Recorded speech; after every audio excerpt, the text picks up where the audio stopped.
지난 8년 동안 태어난 신생아 가운데 지금까지 출생신고가 안 돼 행방을 확인 못한 아이가 2,200명입니다. 이 중에 1% 23명을 찾아봤는데 최소 3명이 숨진 걸로 확인됐고 또 다른 의심 사례도 줄을 잇습니다. 태어난 지 열흘도 안 된 아기가 인터넷을 통해서 모르는 사람에게 넘겨졌고 출산 기록이 있는데도 아이를 낳은 적 없다고 주장하는 사람도 있었습니다. 첫 소식 이혜린 기자입니다.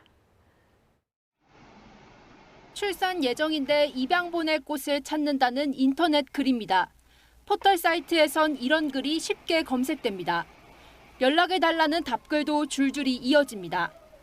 2021년 12월 고등학교를 자퇴한 18살 여성이 남자친구와 사이에서 딸을 낳았습니다. 하지만 출생신고를 하지 않았습니다.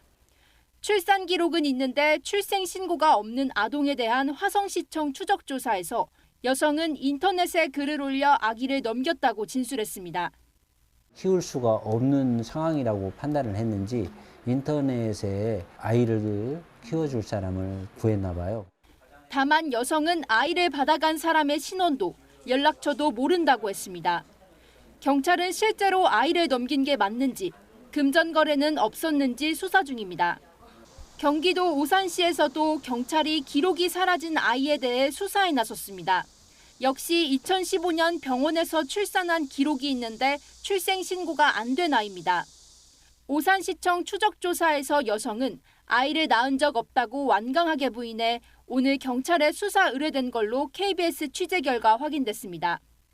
이렇게 출산 기록만 있고 출생 신고가 되어 있지 않은 아이는 감사원 감사 과정에서 지금까지 2,236명이 파악됐습니다. 감사원은 이 가운데 1%인 23명을 선정해 지자체에 추적조사를 요청했습니다. 보호자가 연락을 거부하거나 한 보호자가 2명 이상 출생신고를 하지 않은 경우 등 의심 사례를 추린 겁니다. 지금까지 확인된 건 23명 중 3명이 숨졌다는 겁니다.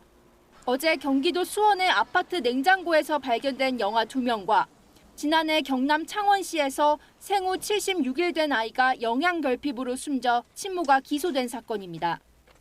아이의 소재가 확인되지 않거나 출산 과정에 위법 행위가 있었던 걸로 의심돼 수사 중인 사례는 수원 영아 살해 사건을 포함해 모두 4건으로 파악됐습니다. KBS 뉴스 이혜린입니다. 어제 냉장고에서 시신으로 발견된 2 아기의 엄마에 대해서는 구속영장이 청구됐습니다. 이 엄마는 아이들을 낳은 지 하루 만에 숨지게 한 걸로 드러났고 남편은 이 사실을 몰랐다고 주장하고 있습니다. 이어서 이원희 기자입니다. 어제 냉장고에서 영아 시신 2구가 발견된 경기도 수원의 아파트. 주민들은 착잡한 심정을 드러냈습니다. 경찰차도 오고 형사들도 오고 다 왔지. 친모인 30대 고모 씨가 2 아이를 낳은 건 2018년과 2019년. 그리고 모두 태어난 지 하루 만에 집과 출산한 병원 근처에서 친모의 손에 숨진 것으로 조사됐습니다. 고 씨는 지난달 말 수원시청의 첫 면담 조사에서 출산 사실 자체를 부인했습니다. 경찰 수사가 시작된 지난 9일 이후에도 범행을 줄곧 부인했습니다. 가족 몰래 출산했지만 키울 능력이 안 됐다. 인터넷을 통해 알게 된 지인에게 아이를 넘겼다고 둘러댔습니다. 그러면서 초등학생 자녀의 공개 수업을 참관하는 등 일상을 이어가려 했습니다. 하지만 결국 경찰의 자택 압수수색 과정에 범행을 자백했습니다.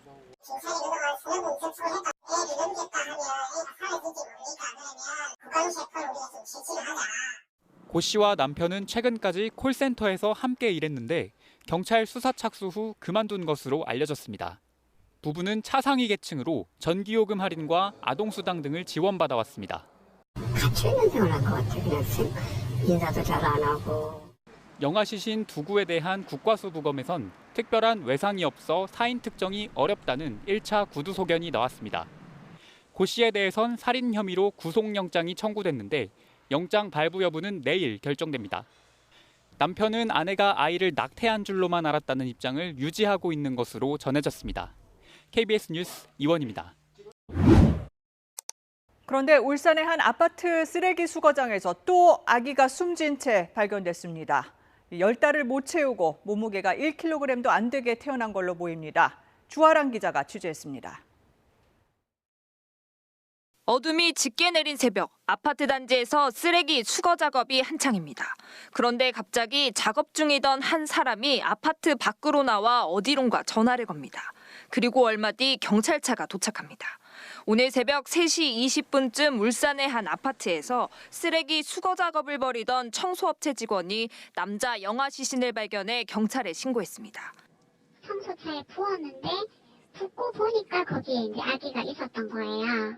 처음에는 이제 아기인지 모르고 이제 치킨 같은 거 버린 줄 알고 청소차에 다시 밀어넣으려고 보니까 이제 아기여서 바로 신고를 한 거고. 숨진 채 발견된 남자 아기는 키 50cm, 몸무게 800g으로 엄마 뱃속에 6개월 정도밖에 있지 않았던 미숙아인 것으로 확인됐습니다. 아기 시신이 발견된 곳입니다. 발견 당시 숨진 아기는 몸에 아무것도 걸치지 않은 맨몸 상태였던 것으로 전해졌습니다. 아기 시신은 인근 병원에 안치됐습니다. 경찰은 CCTV 분석과 탐문 수사 등을 통해 아기를 유기한 용의자를 추적하고 있습니다. CCTV 분석하고 주변인 탐문 다각도로 수사토록 하겠습니다. 경찰은 또 숨진 영아의 사인 등을 밝히기 위해 국립과학수사연구원에 부검을 의뢰할 방침입니다. KBS 뉴스 주아랑입니다. 이렇게 출생신고도 안 된 채 숨진 아이들이 발견되면서 정부는 임시 신생아 번호만 있는 어린이 2천여 명을 모두 조사하기로 했습니다. 아기가 태어나면 의료기관이 직접 지자체에 알리는 제도도 추진하기로 했는데 부작용을 걱정하는 목소리도 적지 않습니다. 계속해서 정세배 기자입니다. 신생아는 태어나자마자 B형 간염 백신 접종을 받습니다. 이때 신생아에게 질병관리청의 임시번호가 부여됩니다. 부모가 출생신고를 하지 않으면 주민번호 대신 이 임시번호만 남게 됩니다. 정부는 이번에 파악된 임시번호만 있는 아동 2천여 명을 모두 조사하겠다고 밝혔습니다. 임시 신생아 번호만 존재하는 모든 아동에 대하여 경찰청, 질병청, 지자체와 합동으로 전국적인 전수조사를 실시할 계획입니다. 출생신고는 부모가 한 달 안에 지자체에 해야 하는데 이를 어겨도 과태료 5만 원에 불과합니다. 출생신고를 하지 않아도 지자체가 이를 즉시 확인할 방법이 사실상 없습니다. 복지부는 출생 사실을 의료기관이 직접 지자체에 알리는 출생통보제 도입을 신속히 추진하기로 했습니다. 다만 이를 담당해야 할 의료계는 정부 역할을 떠넘기는 거라며 반대합니다. 이 제도를 도입하면 신분 노출을 꺼리는 임신부의 낙태나 병원 밖 출산이 늘어 더 위험해질 거란 우려도 나옵니다. 위생이 갖춰지지 않은 어떤 장소라든지 또 안전하지 않은 장소라든지 그래서 오히려 생명을 포기하는 행동으로 이어질 가능성이 많기 때문에 그런 부분이 더 열악해질 것을 우려하고 있습니다.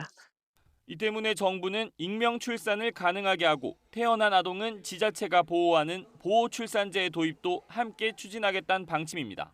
하지만 보호출산제는 양육 포기를 부추길 수 있고 태어난 아동의 부모가 누군지 알 수 없게 된다는 점에서 반대 의견이 적지 않습니다. KBS 뉴스 정세배입니다. 먼저 이런 조사가 처음이죠. 왜 지금까지 찾아내지 못한 겁니까? 네, 그동안 정부와 지자체의 이 위기 아동 발굴 대상은 주로 출생신고가 돼 있는 그러니까 주민등록번호가 있는 아이들이었습니다. 네. 그러니까 출산 기록은 있지만 출생신고가 안 된 이 아이들은 안전이 확인되지 않은 채 사각지대에 방치돼 있었던 건데요. 네. 감사원이 이번에 신생아들이 첫 예방접종을 할 때 부여받는 임시 신생아 번호를 이제 추적을 해봤더니 네. 출생신고가 안 된 아이들이 지난 8년간 2,200여 명으로 확인이 됐습니다. 네. 그러니까 임시 신생아 번호 하나로 찾을 수 있는 건데 지금껏 뭐 예방접종을 꼬박꼬박 했는지 학교에 제대로 갔는지 몰랐던 거잖아요. 네, 그렇습니다. 일단 주무부처인 보건복지부는 이 임시 신생아 번호를 본인들은 그러니까 파악을 할 법적인 근거가 없어서였다고 설명을 했습니다. 네. 이 질병관리청의 임시 신생아 번호 자료를 감사원은 요청을 할 수 있지만 복지부는 받을 수가 없다는 건데요. 그럴 권한이 이제 없다는 건데요. 복지부가 뒤늦게 법적으로 보완을 하겠다고 했지만 위기 아동 발굴 책임에 대한 비판은 피하기 어려워 보입니다. 네. 어쨌든 이제 2,000명 넘는 아이들 중에 1% 정도만 먼저 조사를 해본 건데 벌써 최소 3명이 숨진 걸로 확인이 됐죠?